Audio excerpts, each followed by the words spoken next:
I think, Mona, you can do a better introduction than me. I'm sorry. I'm very, very bad at these things. Thank you. No, that was a beautiful introduction. Thank you. I feel very welcome. I don't need to say, can you all hear me? Because I feel like I'm blasting out. No. So let me introduce myself. So my name it's Iman. No problem. Nickname is Monna, so you can call me Monna. And actually somewhere in year 9 of my schooling, my name got morphed into Iman. So now I'm Iman. So I will answer to any of the three. Now, what I do is I'm a couples therapist. And so talking about relationships is something I'm really passionate about. I've even made it my own personal mission to build better bonds between people and to change marriages, to improve marriages, and to keep people together. So I've devoted all of my life to doing that. It hasn't always been in the therapy sense. I've worked in the corporate sector as well. And even in the corporate sector, I was dealing with interpersonal relationships. I actually had a role in terms of managing health and well-being for big organisations, and I found that the one single factor that had an impact on people's well-being was their connections, was how they related to each other. When they weren't relating very well and they didn't trust each other and they didn't like each other, then there was a real toxic culture, and we had to do a lot to improve that. And when people were getting along and working as a team, and they understood how to contribute and be authentic in the way they related, then the environment was much more pleasant. So I believe I'm doing the most important job in the world. Actually, no, Abuna, you are. I've got the second most important job in the world, and that's improving our relationships, because you know what? Relationships are the stuff of life. They're everything, right? So when they're good, then we're thriving and we're happy and we're bonded. But when they're not good, then people can have poor mental health and poor well-being and you know, not quite so happy. So I think I'm doing a very important job, and I'm really blessed to be here with you today. And I'm loving this moment. As I'm looking out at all your faces, I'm seeing a younger version of me. And it's like I'm talking to my younger self. And, you know, I feel very refreshed being here, because in many of the talks that I give, and I speak at a lot of conferences and I give a lot of talks and I run training programs, and I find that sometimes it's hard to talk about spirituality and religion and God, because obviously out there's a lot of interfaith people and people who don't have any religion. And that kind of area is a bit of a taboo. So I'm always treading very carefully when I talk about these issues. But it's refreshing to be here, because I can actually say God. And hey, we're all on the same page. How lovely. So that's good. I'm just going to take off my coat for a minute, because I'm actually just a little bit hot. So let me do that. Okay. So let me start this talk then and tell you what I'm going to do. I'm going to talk a little bit about stuff you may not know about how relationships develop. I'm hoping you don't know it, and if you do, then I welcome the discussion. And then I'm going to talk about some key things that we know from my therapy practice and from the science and the research that help relationships improve. And I've been told I've got about half an hour, so I'm going to try and limit it to that, but my time management is shocking, so maybe I'll need someone to give me a 5-minute shout out. Can one of you do that? Just kind of let me know how I'm going. And then I really want to take questions from you, because one thing I don't do, I am not a teacher, so I don't want to lecture you, because you'll get more out of this if you give me your questions, and then I can really focus on the things that will help you get what you need out of this. Sound fair enough? We got a deal? Yes, I can see you nodding. Fantastic, lovely. Okay. So let me tell you firstly about one of the clients that came to me that got me thinking about this whole area. It was a couple that came to me in my practice, which is on Elizabeth Street in the city. And these guys they've been married for about 3 years. And they rang up because it was a crisis thing. He's about to walk out the door. He's had enough of this. And she rang up because, look, we've been fighting and fighting. I can't handle it anymore. He's got to walk out. I can't let him walk out. We need to do something. Book me in, first appointment.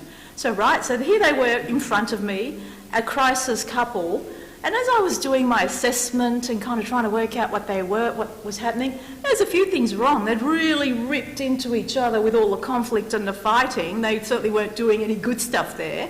They'd done a lot of damage to their relationship. But when we got to the nuts and bolts of it, and I did individual sessions and everything, we kind of worked out that he had this feeling of not being in love. It was like, well, that I don't love her anymore. The sparks aren't there.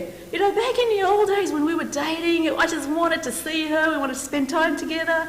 And now it's just, well, we're just together. And I need to get out of this, I'm just not in love anymore. What do you reckon? Any comments on that? Anyone? Big game. Say it again. Yes. Yeah, the spark's gone. I'm not in love anymore. Can I just do a little bit of minor change here, because I'm sorry about that. I hope that's not getting into anybody's ears. And I probably don't need that. Yeah, thank you for that. I appreciate that. Because I like to move. I'm free now. Good. Okay. And so, with that couple, you hear it a lot, I'm not in love anymore. And it got me thinking about, what is this thing we call love? Can anyone want to define it for me? What's love? Choice. Nice one. Choice. Anything else? Anyone game enough to say anything? I hate it. What is it? Sacrifice. Yeah, okay. Yeah, it's all of those qualities that you bring into a relationship and into a marriage. I'm going to bring it back down to a really basic level, to a physiological level. And essentially what we call love is kind of like a physical response. It's chemicals in the body. And guess what? We're mammals, so we're meant to have those chemicals. So I am speaking from a scientific perspective, not the spiritual perspective, clearly, because obviously love in terms of God and spirituality and bonding between people, that's divinely given to us. However, at a very, very basic scientific level, we're mammals, we're designed to mate and procreate and keep the species going. And so God and nature have given us this thing called love, which is a bunch of chemicals that go through your body and you feel like you want to be with somebody. A bunch of neurochemicals, essentially. And then I'm talking about the in-love phase, that early part of relationships. So that man that was coming to me and saying, I just don't love her anymore, well, he was talking about that in-love phase. And that phase, because it's such a physical response and we're getting a whole lot of, there's dopamine and a whole bunch of other neurochemicals, it's actually a chemical cocktail that makes you really yearn and want that person, you want to be with them, and all for good reason, because we're mammals, but that doesn't last in the body. And so what ends up happening, science tells us it lasts for anything up to 2 years, because if it was to stay in your body at that heightened level, you'd probably pop. Like you can't sustain it, your body can't sustain it. So over time, the chemicals subside, and we're left with just the person. And that strange things happen when you're just with a person and you realise there's differences. So what I'd like to do, just so you know how things progress, is explain the natural stages of relationships. And the model that I'm using is a self-development model, because as we heard on our video, that it's all about the individual's development. It's never, when things are not working out, it's not about what my partner's doing. It's about you and your relationship with you and your relationship with Christ and who you want to be and how you want to show up and what kind of peace you want to bring. So I'm going to start with that and just show you the stages and what happens in terms of sense of self. And then I'm going to talk about, well, how do we actually make it work? Does that sound fair enough? That's why I needed the whiteboard, because I did have plans to bring my computer and my PowerPoint, but my computer did this amazing little thing where it gave me rainbow colours and lots of lines over my screen, and then it decided to go to sleep, which means, okay, you got me. I'm driving solo here. All right, so let's get my...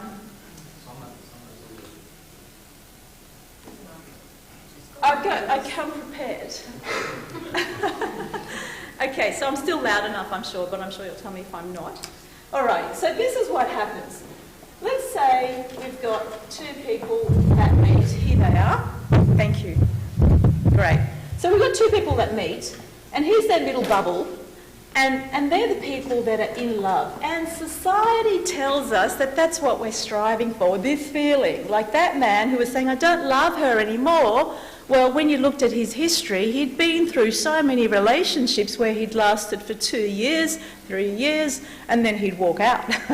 And that's because this sense of being in love, as I said, is a chemical response, which means we kind of don't really see the whole picture. We've kind of got glasses on because the chemicals are kind of there keeping us going to mate, to procreate, because we're mammals, as I've already said.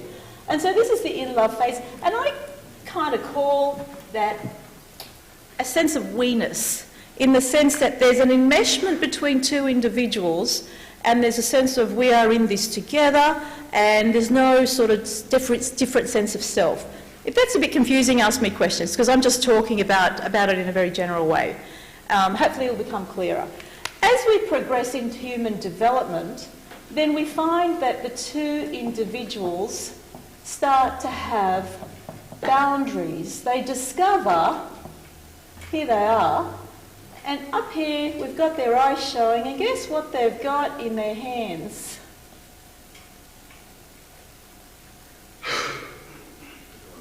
The glasses are off. So here they had the glasses on because the chemicals were in the way, and here the glasses are off. So over time, you've got to progress to this phase where you are a different being with your own sense of self, and you start to notice the difference between you and the other person. And guess what happens at that phase?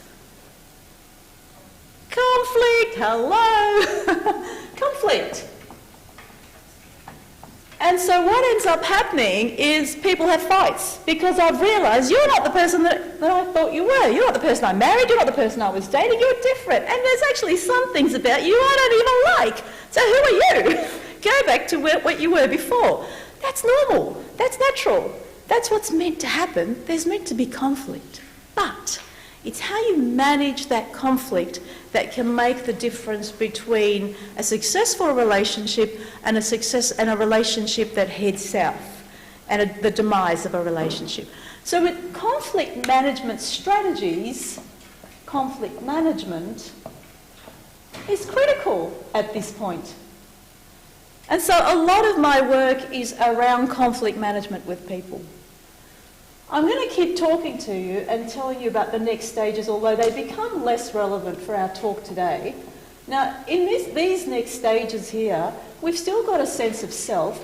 I know my boundaries, I know who I am, I know I'm different from you, I know who you are, but, you know, there's something else here that's happening, and it's kind of marked with self-esteem. And so at this stage, typically people are dipping in and out of the relationship. So what they're doing is they're heading out, they're doing their things in their life, looking after their career, looking after their gym program, maybe making friendships, looking after their self-esteem, and that's important. That's normal human development. The most important thing is you dip back into the relationship, and then you're sharing with your partner about, look what we've done today, this is what I'm doing with my life, come and join me, and then you go out and do some more and you come back in. So it's important for you to be able to have a sense of who you are outside the relationship, and then you dip back inside the relationship. Where I see problems with this is when people keep dipping out, and then they dip out, and then they dip out, and then they dip out, and they don't do the dipping in. And so then one day they wake up and they go, well, who the hell are you? Oh yeah, I married you. I don't actually know you. And there's a sense of emptiness and loneliness, and people can be in that state for a very long time. So part of the work around here is showing them how to rebond and reconnect and reattach. So that's another normal stage of relationship development. And then the last stage I'm going to talk to, and I don't really see any of those people in my practice because these guys have got their act together, right? So here we go. We've got this person and we've got this person again, and this time we've got a bond around them because there's unison between them. They have a common goal, they have a project or something they're working on, they want to leave a legacy in the world, and they understand themselves, their boundaries, they understand the other person and their boundaries, and they know how to be a couple and work as a team. And here they're usually working on something really big in the community as well. So they might be working on maybe an orphanage, building an orphanage, maybe getting involved in the church and making it bigger. So big projects. And we always say 1 + 1 is greater than 2. So that means they're actually doing things that are bigger than themselves. So these stages are really important for us all to understand because they parallel human development. They parallel when we were babies and toddlers and teenagers and then adults. And that's what happens in every relationship. And sometimes when we're dating and we're looking at people and we can see them fighting, we're going, oh my God, look at them, they're fighting, I'm never going to marry because look, there's fights. Well, what I want you to know is fighting's actually a good thing. It's what you do with the fighting that really helps you to grow. Because within the fight, there's information about the other person. Within the fight, you get a chance to show up as your good, authentic self, and you can relate in a positive way that helps you to grow and to become more spiritual as well. So I guess, conflict isn't always such a bad thing. It's more about how you manage it. You can do a lot of damage if you don't manage it well. Is that okay, that part so far? I kind of skipped through it pretty quickly, but I just want to know, any questions on that? All right.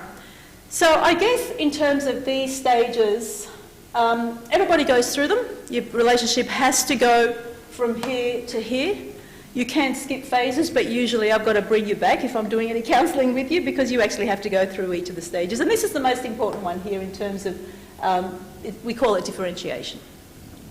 So you might be sitting there thinking, oh yeah, I really don't like this. Like I'm here, I'm listening to this talk now and she's telling me I've got to go through these stages and I've got to go through fighting and that's not really what, that's not really what I want to do.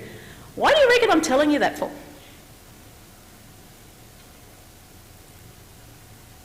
Conflicts around the corner. Why am I telling you this? Have a guess. You get full marks for getting it wrong because I need interaction.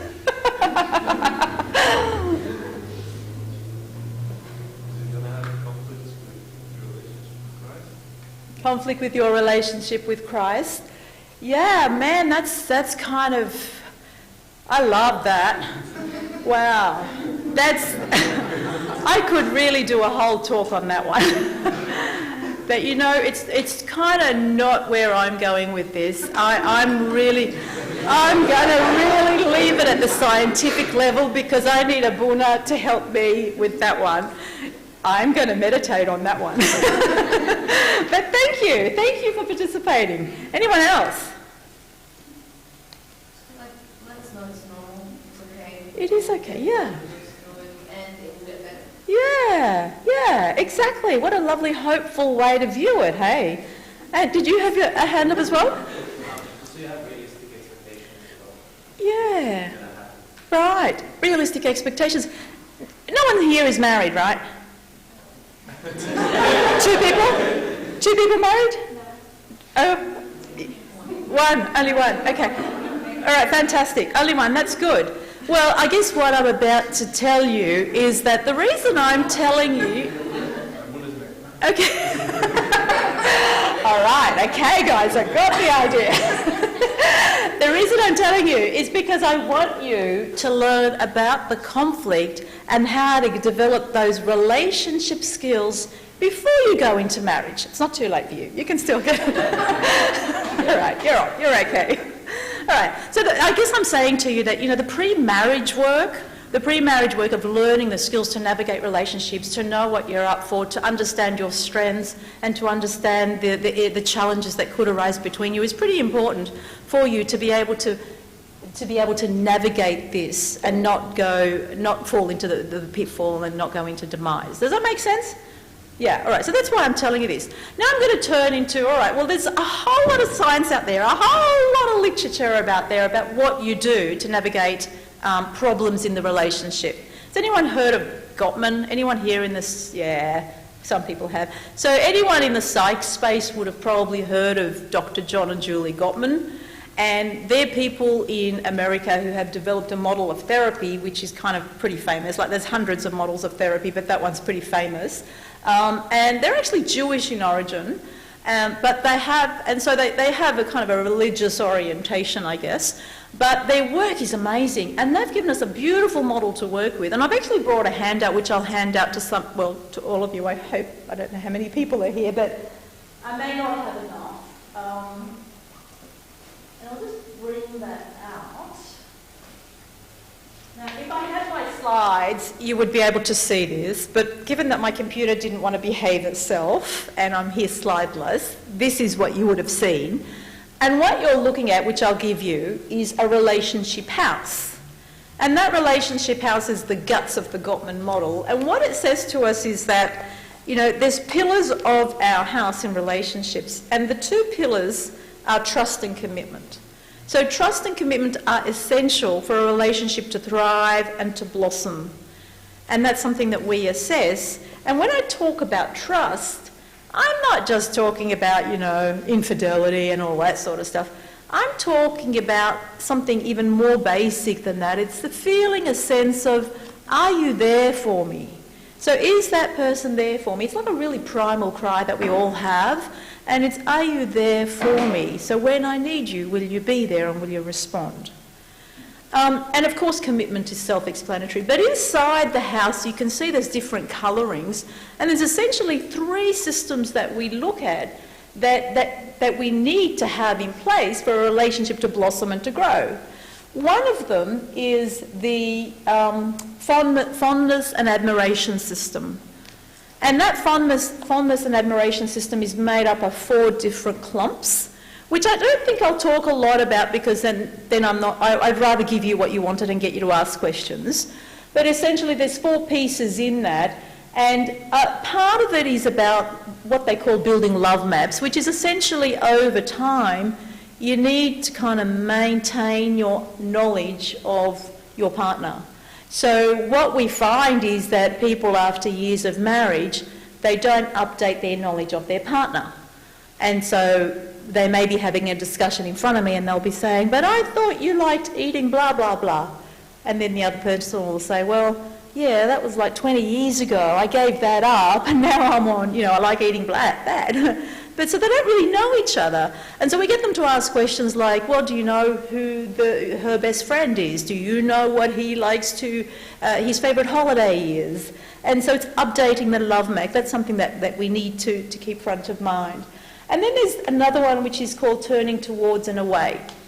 I am going to just tell you about that because that's pretty important. So in every relationship, as mammals, as species, we're always making bids. Something called bids in our communication. And a bid is a call for attention. Now, it doesn't have to be, hey, I need you. It's not that sort of call. It's just like, hey, look, there's a bird over there. It's a call for connection. Connect with me. That's what we're saying. I want to know you're there.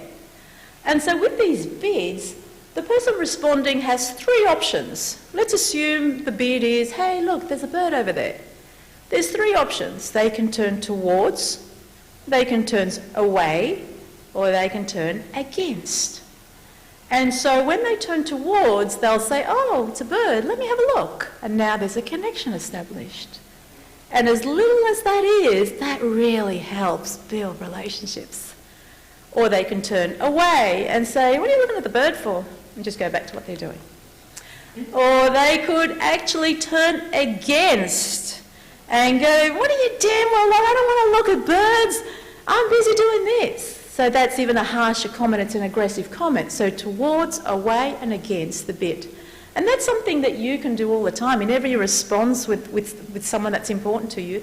To build a relationship, that's what you're doing. You're either turning towards, away or against. And you probably don't even know it's a bid for connection because we're putting out these bids all the time.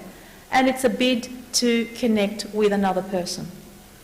And so what science also tells us is in relationships, for every move that we make away from a person, we have to have 5 moves towards in order to maintain a healthy relationship. So the ratio is a bit skewed, 5 to 1. So you've got to be continually depositing in your relational bank account these positive bids so that you don't damage your relationship when something that's not so good happens. So you've got something to draw on. So 5-1, keep the positive bids going. Now with some couples that I see, there's no positive at all because they're ruining each other. And so we got negative, negative, negative every day, and of course things aren't working. And we've got to teach them about how to build that relational skill of turning towards the other person and recognising that it's a bid for connection. Actually, a little funny story. I was minding my sister. I wasn't minding my sister at all, actually. I was minding her house. She'd be laughing if she saw this because she's quite old. Anyway, so I was minding her house, and she has this little fluffy dog, a little yappy number. And this little dog didn't quite, like, I'm not a dog person, I don't really know what to do with dogs, but she's a dog person. And this little dog follows you around everywhere. And because I was in her house for a while minding her house, kind of got used to me. And I was really busy. I was working on a big project. So here I am with my computer working every day, and the dog's not getting any attention and probably longing for my sister to come back so that this woman can go away. But anyway, what I noticed was happening, I would walk past the dog and then it would just roll over onto its tummy. And I'd be going, what the hell, right? And walk away, and it would just curl back up. And I kind of noticed that was a pattern. I'd come anywhere near the dog and it would go onto its tummy. What do you reckon the dog was doing? Because I'm not a dog person, so it took me a while to work that out. But clearly it's a message, right? It's a bid for attention. Play with me. And I'm turning away. Play with me. And I'm turning away. So I tried to experiment. We had this wonderful bonding moment where it's like, oh, you want me to play with you? Okay. And then, of course, little dog was much happier after that. But I guess what I'm saying is that even dogs, even mammals, all mammals are making bids all the time. And we may not even recognise it if we're not in tune, which is another thing, another skill that people need to have in relationships, which is attunement to the partner. So let's move on then to... Well, the next system is managing conflict, and that's a whole chunk of work here. And in the Gottman theory, we talk about the 4 horsemen of the apocalypse. Anyone know what that's about? You want to tell us what it's about? So the 4 horsemen are 4, I guess, behaviour traits that couples display that have a high link to divorce in the future. Yeah. So they're the communication things. They're the way people relate. But the actual title, the 4 Horses of the Apocalypse, comes from the Old Testament. And because the developers of this model were Jewish, they kind of drew on that. And essentially they were there to call the end of the earth in the Bible. That's the story. And so he named those 4 communication strategies the 4 horses of the apocalypse, because if you keep them going in your relationship, you are sure to ruin your relationship. Anyone want to have a guess what the most damaging 4 traits are in communication? Like, you want to kill your relationship, use these. Anyone want to kill a relationship? I can tell you how to do it. What are they? What do you reckon? Disrespect. Disrespect, yeah. Yeah, well, that's related. What was yours? Derogatory comments. You're close. So let me tell you, it's criticism, it's contempt, it's defensiveness, and it's stonewalling. And they usually come in pairs. And they're usually very subtle. So what I typically see is someone's criticising someone, so the other person gets defensive, or someone's being contemptuous, and so the other person stonewalls. And so a couple sit in front of me doing all of this, and I'm going, oh, lovely, okay, I can see it all. Can you just stop? But you know what? It's really hard to stop because they become entrenched patterns and you don't know you're doing it. So this is something really important for us all to be watching in all of our relationships. And I'm not just talking about love relationships. I'm talking about in all of our interactions. Criticism, contempt, defensiveness, and stonewalling. Now, which one do you reckon has a 90% chance of predicting divorce out of all of those? Which one's most toxic? Contempt. Do you know what contempt is? What's contempt?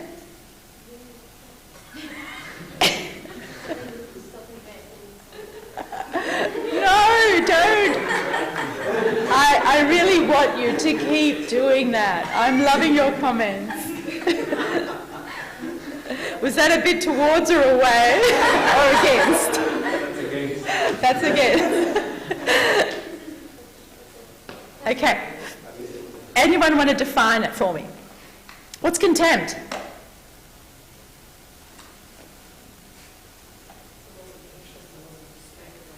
Who's talking? Oh, here we are. Yeah. It's always, I like it when you talk. You keep going. Yeah. Yes. Yeah, okay. It is all of those things. It comes with a lot of emotion, doesn't it? And sometimes it's really subtle. Because what contempt is, it's like criticism, except it's on steroids. Like it's an exaggerated version of that. But it doesn't always have to be obvious. Like, you know, the eye roll. I get that. I see that a lot. So I sit there watching people and I go, can you tell me what you're feeling now? And then they go, why are you pointing it out at me? Because I saw something. And I pull them up. They don't like it. But anyway, that's an aside. It's like, what was that comment? What was that facial expression? So contempt is actually the rolling of the eyes, or the best one. You want to hear this one? This is a good one between a couple in front of me. So it was, she would say something, and then he would correct her. And then she would say something else, and he'd go, no, you got it wrong. It was 9.5, not 9. Okay. No, it wasn't Saturday, it was Monday. Okay. And we didn't really get very far, so that was continually happening. That's contemptuous behaviour, and it needs to be called out.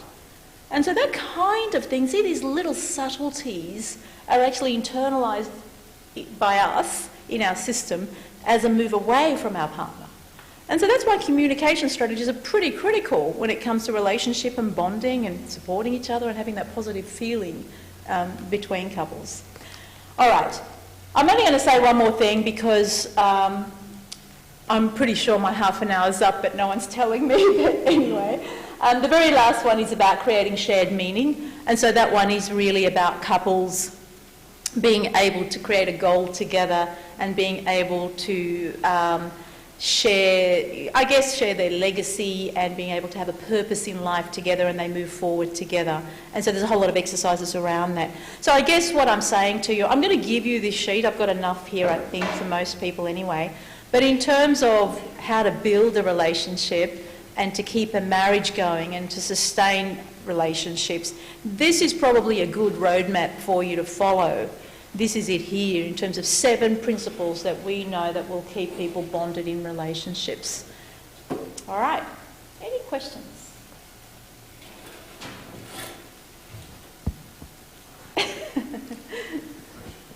When do you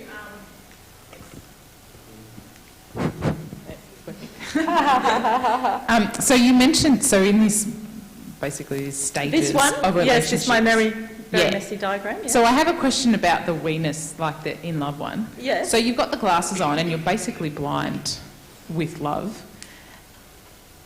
Do you ever see some of these traits, like for example the 4 horsemen or any of these, negative behaviours in that time? Or is that something that you're also blinded to?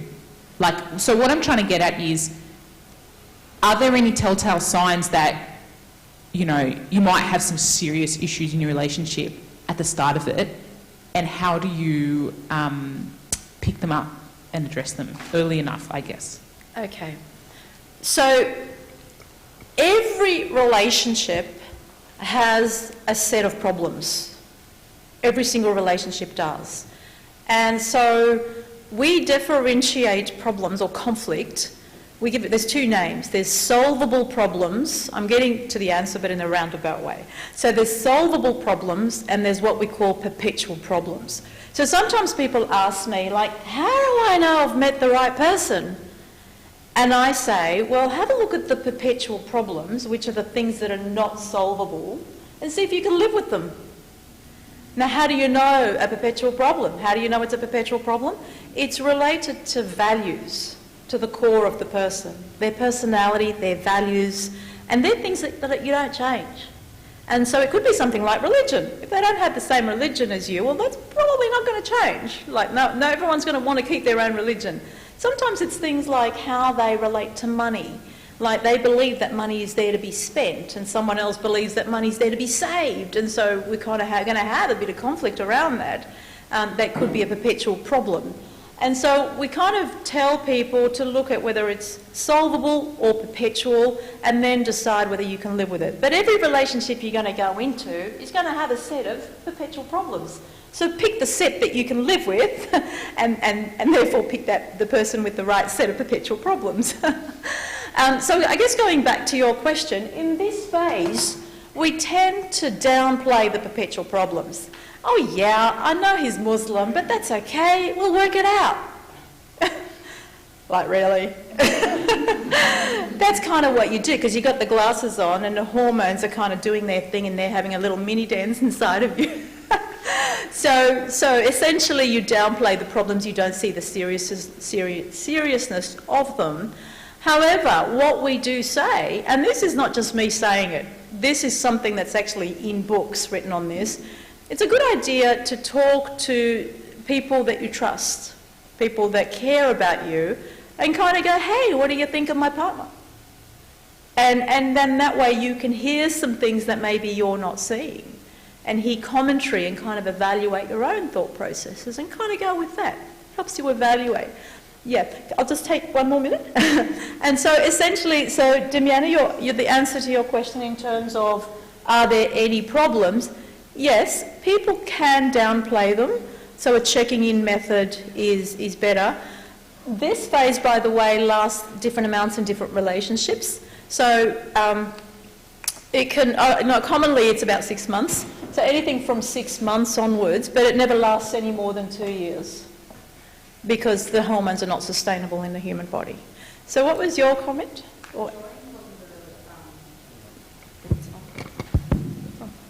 Drawing from your comment about asking your family members or people that you trust or friends or whoever about, do you like my partner? So from experience, you either get a really honest answer or you don't get an answer at all.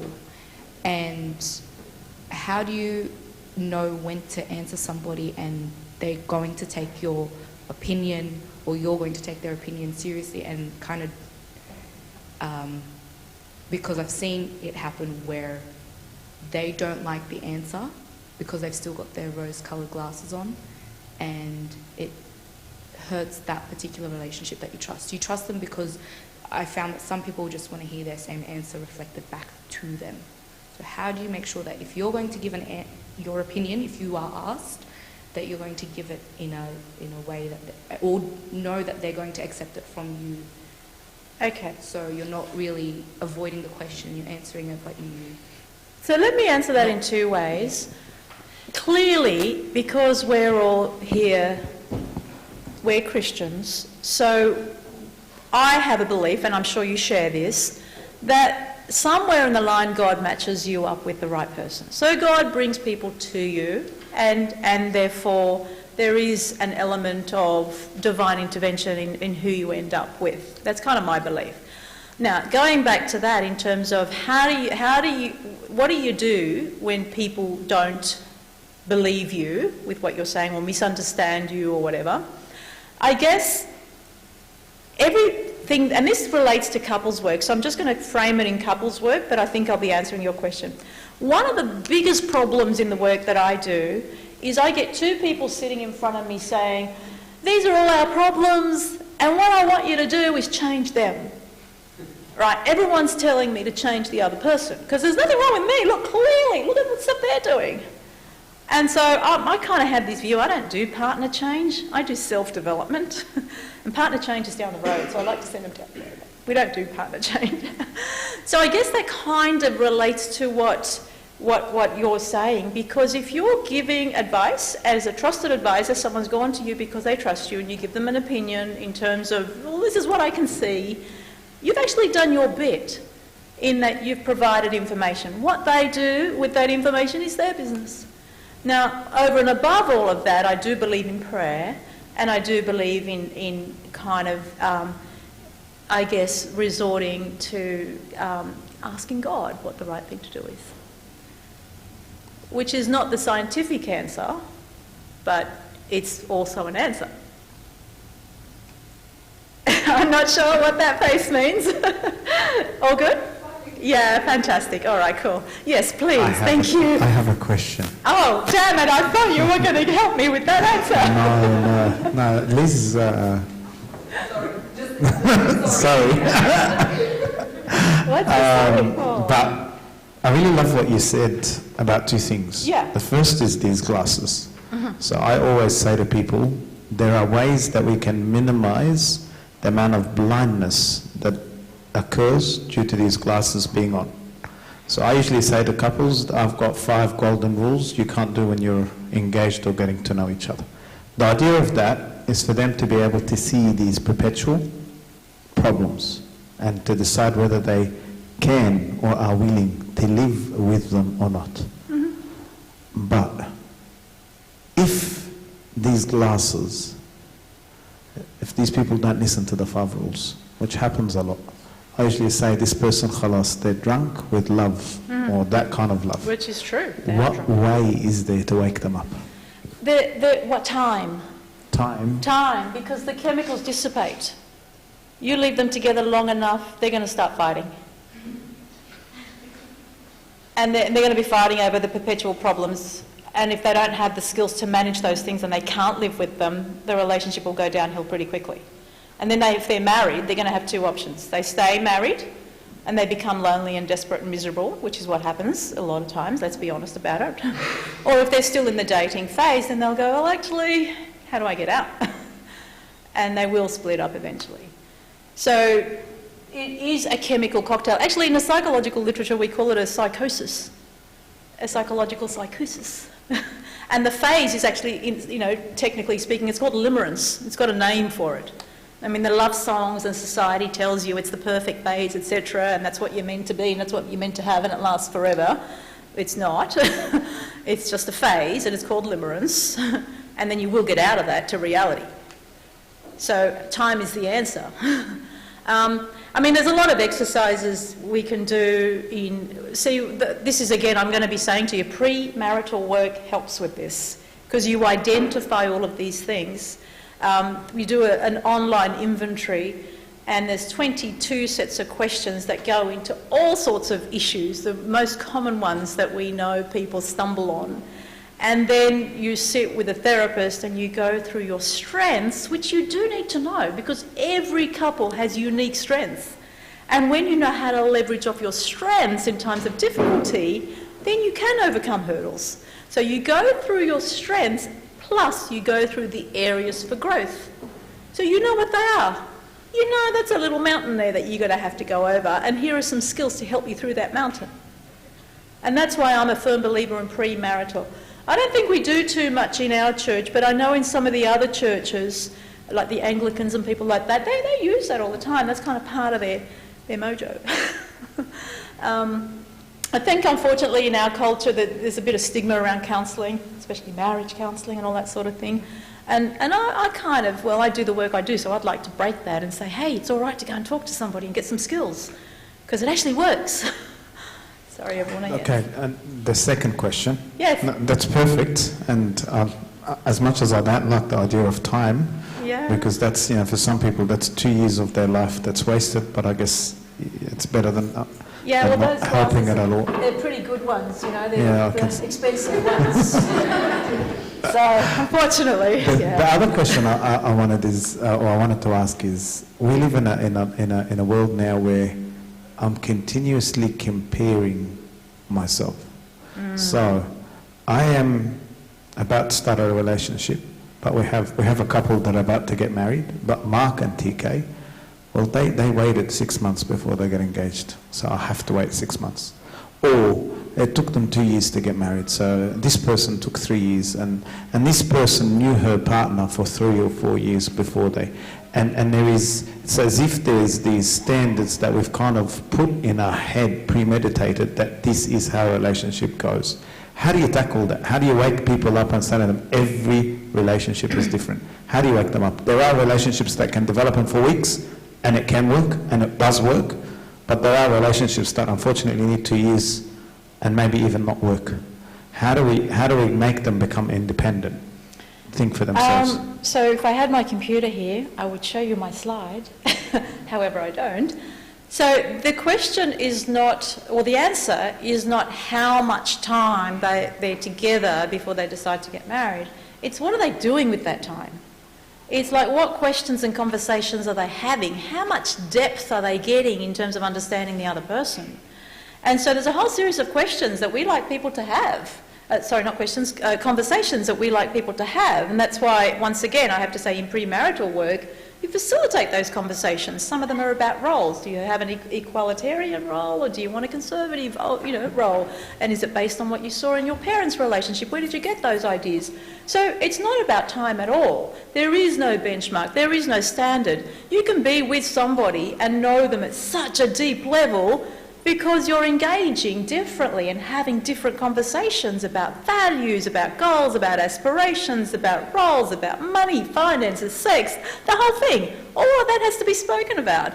But unfortunately, sometimes people feel, and I'm just going to throw one in there that could be a little bit controversial, all right? So you can kind of get me on this one. Sometimes within some cultures, not to mention any particular culture, we're kind of taught to be nice and avoid fighting and don't have any conflict and just kind of, that's what nice people do. And I'm sorry, but my opinion is conflict avoidance is toxic to relationships. If there's a difference between you, you must go there and sort that out. It is no good shoving it under the carpet and pretending it's not there, because it doesn't go away. Because eventually the carpet gets pretty full. All that rubbish starts popping out. And then you go, oh my God, now I'm overwhelmed. What do I do with this? I have my life. You better come and see me. I'm kidding.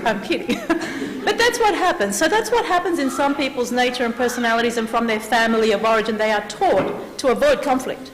I don't like conflict. I don't do conflict. Let's not fight. Let's just forget it. It's all good. Don't worry about it. I'll be the martyr. It doesn't work. Sorry, I have to be authentic and give you my opinion. And I know that this is probably going against some of our cultural beliefs in some families. And I know it's not all, but that's kind of my view on it from what I've seen.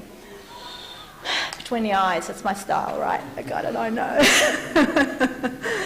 Does that answer your question? Oh, fantastic. Is there anything else? Yes, go ahead. You were just saying that...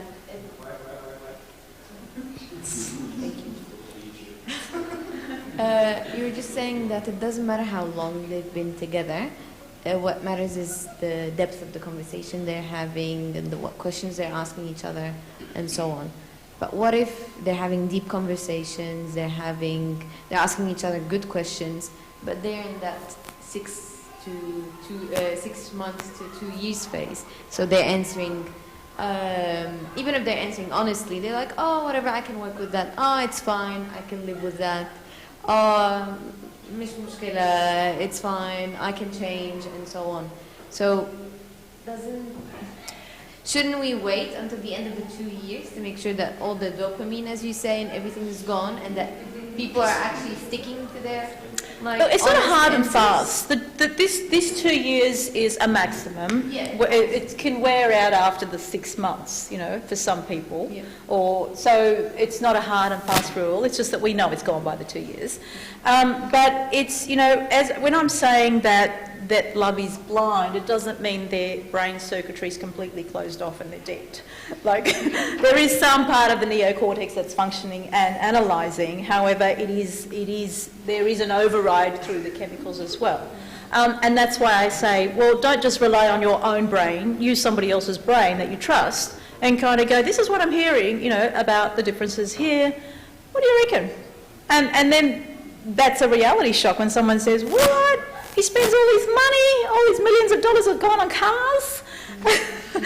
Then you can go, yeah, maybe I'm going to find that hard to live with, all the money going on cars. So, it's not completely blind. It's like you want to believe the positives and you want to see the positives and you put a positive spin on it. But if you're constantly talking and they're doing the reality check with you, then we're hoping some part of your neocortex is going to hear those things. So my answer is it's a balance. It's a balance between the time and the depth. It's not one or the other. So I don't think anybody should get married. You know, there was a case, and I'll just say this, they weren't, I don't see any Egyptians, so they weren't an Egyptian case. A couple who, an Australian couple who dated, they actually met in a pub. This tells you the sort of case it was. They met in a pub, they went home together, and the next morning they got married. Like, who does that, right? I mean, and so really that's the most ridiculous case that I ever came across. And clearly it didn't last, because by the end of the week they were in my office. It's like, we're fighting, yeah, I know, right, really? Like, how do you do that? And so I guess what I'm saying to you, some people do it really quickly. Now that's the most extreme case, but there are people who have kind of met, and within 6 months they're kind of saying, we're in love, look, oh, this is the perfect person, and I'm going, alarm bells, alarm bells. So just slow down a little bit, you know. And so I'm not, and there isn't a right time, but for those people who end up in my office, they clearly haven't had the conversations. And I'm going to keep saying it, and I'm saying it for good reason. That's why I believe premarital work encourages you to have the depth of conversations. It encourages you to look at the issues that you don't want to have. It encourages you to notice the difference and have a discussion around it. Because if for some issues, there's a middle place, and you know how to move forward together in that middle place. And that's my role, to kind of go, well, where's the middle here? Because this is a tough one, right? How are you going to move forward? It's not going to go away. Like the classic case, a couple who got married didn't have the conversation about children. He does not want children, and she's desperate to have a baby. And here they are married. Like, what are we going to do? They're going to split up. I mean, that should have been talked about, right? So there's some conversations you need to have. Sorry, 2 other questions. Yeah, whoa, you got them. Sorry. The first question is, you said that weanness stage, maximum 2 years, and it wears off. How long does it take for the conflict phase to wear off? Or like, after how long do you say, oh, look, like, it's not going to work? you give up. I've simplified it a little bit. Let me tell you what happens here, since you've asked me. So there's a little bit of depth in that one, right? So the oldest couple I've seen that have still been here have been in their 70s. Wow. I imagine the other ones are just not coming. They're not bothering because they've given up on the marriage, right? You can be in here for a jolly long time. People keep fighting, and they don't know how to get out of that. And there's an interesting dynamic that happens. So one of the things that I assess is you might get somebody who's one person's moved into the differentiation. The technical name for this is differentiation. And somebody is in the symbiosis, which is this. And so this person here might be pulling on that person. You never look after me, you're never there for me, I never see you, come back, we used to be this, what are you doing, going out there and trying to do things? And so there's this pull, there's a tension in the dynamic, because this person's trying to differentiate and find their sense of self, and they're kind of starting to do things. And so there's an imbalance as well. So it's not as simple as I've just said, layers. Sometimes they're moving in different ways, in different positions, and I've got to get them back to be at the same level, then they can relate. Yeah. So the answer to your question, how long do they stay in here? Until they realise they need some help. Because they can't manage their conflict. Yeah. Okay, the second question, does age play a factor in any of these stages? No, it's really about relationship dynamics, about people interacting, it's all about intimate bonding. So I'll add a layer of complexity here if you don't mind. So what this is it's based on your attachment with your primary caretaker. So what we know from science is the relationship you had with your primary caretaker when you were young, usually the mother, forms the foundation of how you attach in an intimate way. So you can have a secure attachment or an insecure attachment. So for example, if when you cried as a baby, mum said, oh, here's the bowl, quick, let me pick you up and cuddle you, that's a secure attachment. Mum's responsive.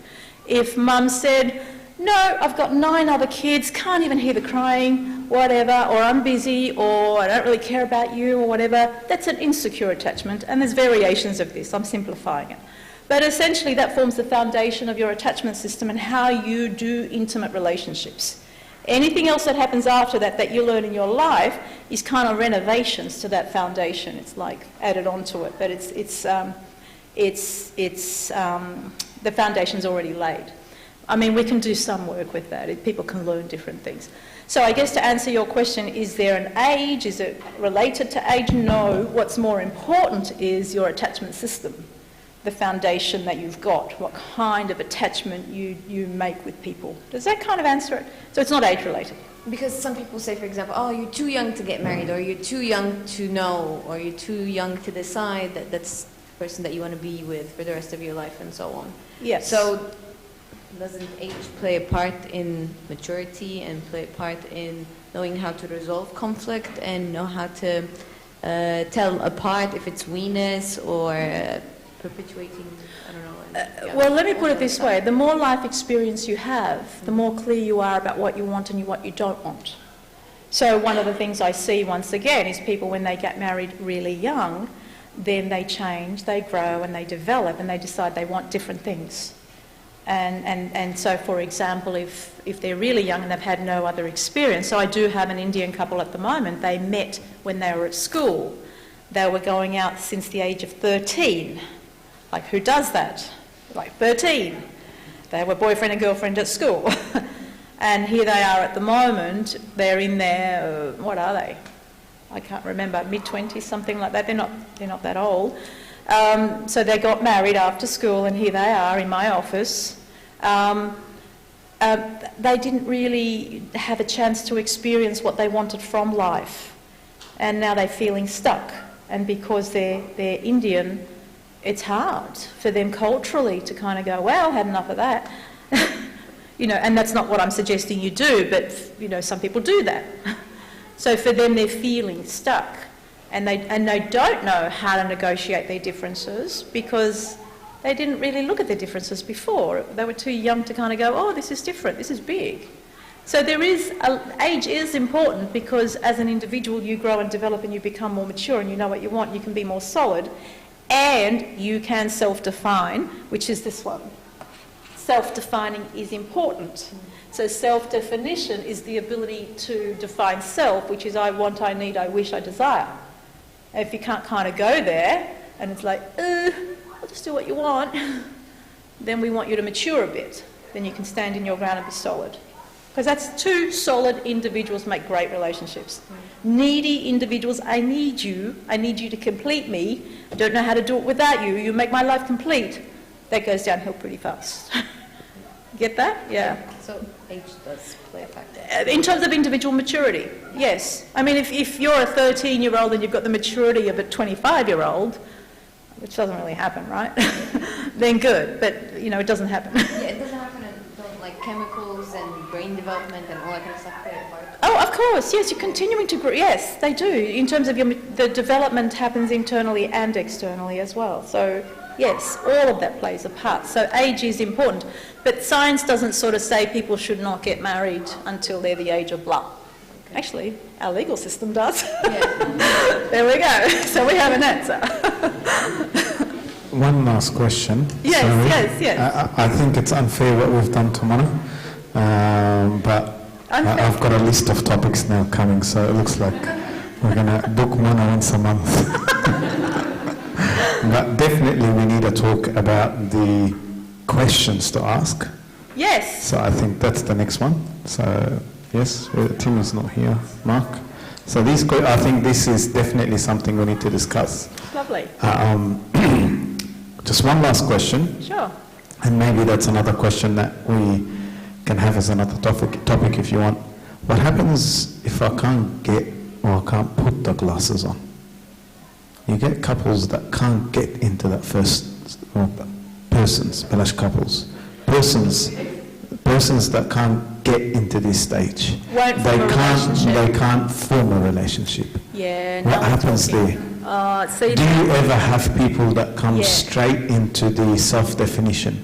They have actually totally, they are straight into the self-definition, therefore they are so self-defining, and everybody else they're meeting are people that are putting glasses, so they find themselves always not relating, and therefore they're unable to put glasses on. I know what I've just said doesn't make any I'll sense, rephrase but- your question to make sure I understand it. What you're saying to me is people get into, I think they're going into this one, they're not here, they probably, it's a typical pattern. People go into this one, which is, it's all about me, I live my life, I kind of want to do my stuff, thank you very much, and they're unable to they bond. don't form the bond. That's right. Okay. They have to form the bond for the relationship to last. But here's the thing, and I hope this is okay for you guys to hear, people have trauma sometimes in their history, and it doesn't have to be big T trauma, it can be little t trauma. And that will impact their attachment system internally. So they will find it hard to form attachment, intimate relationships. And so they can be very avoidant of intimacy. They like a certain level of intimacy. Meet me just about here, please. Thank you. If you get any closer, then I'm going to keep backing away because I'm comfortable with this level of intimacy. Don't get too close to my space. I need my space. And so that's usually an insecure attachment. So again, based on family of origin. And typically there's some sort of trauma that we've got to go in there and heal. So we do a lot of history around that and kind of find that's really common. We find what's going on with you and then we work with the trauma to pop that, because trauma's held in the body, it's held internally, and you don't even know that you're triggered, you don't even know it's there. And so that's kind of a layer of complexity to kind of the average relationship. But it's not uncommon for people to have trauma, right? We all have trauma, it's just we hope that it's little t trauma, you know, and we kind of work our way around it. Do you know what I mean by trauma? You're with me, right? Yeah. So when I talk to kids, I say they're yuck berries. Your trauma is a yuck berry, so just remember that. It's a berry on a tree and it's yucky. Got it? Thank you so much. All right, I think this fantastic. has Thank you been for your amazing. attention. Thank you very, very Lovely. much. I hope you enjoyed it. Yes. I did, so thank you. Lovely. And I've definitely found it helpful. Anybody want a hand up? Yes.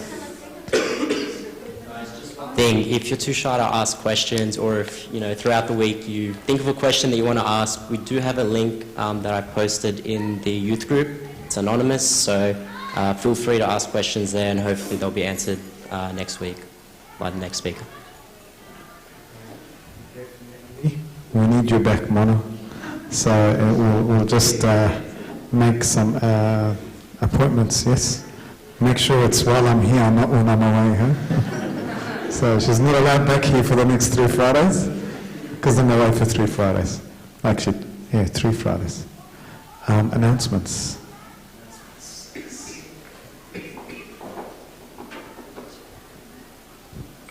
Okay, so next Sunday we have 18th. This Sunday we have soccer at 8 o'clock. Speak to Michael if you have any questions. Next Tuesday, or Pierre, Pierre for questions. Pierre be sad. Pierre sad be sad. Next Tuesday we have a liturgy for the Feast of St. Mary, starting at 6 p.m. and then Bible study. Tuesday. And then Bible study. There's a liturgy on Tuesday, but Thursday morning is the St. Mary's Day. Oh, okay.